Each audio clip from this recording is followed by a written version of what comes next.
To say that I thought the Happytime murders was funny would be an understatement.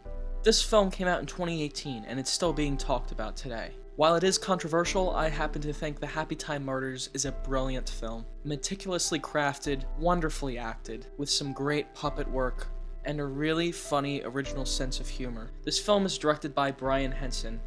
He's produced many puppet-related films. There is so much beauty and artistry in his work. This carries on over into the Happytime Murders. Every puppet is meticulously detailed and has a unique personality. Brian Henson is an experienced director. He directed episodes of Sid the Science Kid, Tinseltown, Jack and the Beanstalk: The Real Story.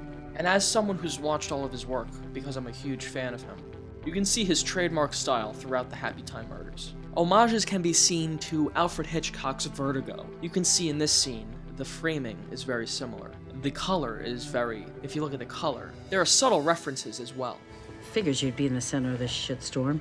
Ah, okay. Hey, everybody, it's Sherlock Holmes. For those of you who don't know, Sherlock Holmes is a detective, and even the performance he's able to get out of Melissa McCarthy. In fact, Brian Henson took a lot of notes from how Stanley Kubrick directed Shelley Duvall in The Shining. Brian Henson would actually give Melissa McCarthy fake scripts that wrote in red herrings and dead ends. Melissa McCarthy actually didn't know the murder mystery as it went along. Brian Henson strung her along, giving her little pieces of information at a time. One day, Melissa McCarthy received a bunch of clues in the mail, and after hours of deliberation, she finally figured out on her own who the killer was. Little did she know the crew had actually set up hidden cameras around her house to capture the moment where she figured out who the killer was. This is how they were able to get this brilliant, authentic performance out of Melissa McCarthy. Take a look at the color of Melissa McCarthy's car. It's blue. Now, if you look at the dictionary definition of blue, this is what it says. Of a color intermediate between green and violet. Or it could mean melancholy, sad, depressed. The blue color represents the sadness and depression within Melissa McCarthy's character. She comes across as a confident, strong woman at first, but we see the vulnerability and the depression in this character later on. We learn about her tragic backstory. We learn about the event with her cousin,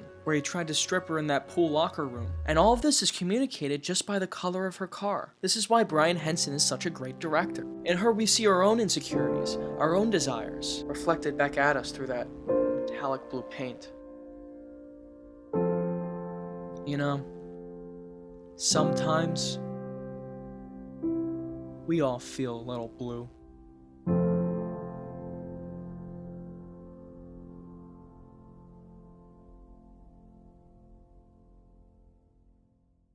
This video essay was brought to you by Audible.com, where you can find thousands of free ebooks and audiobooks at the touch of a screen.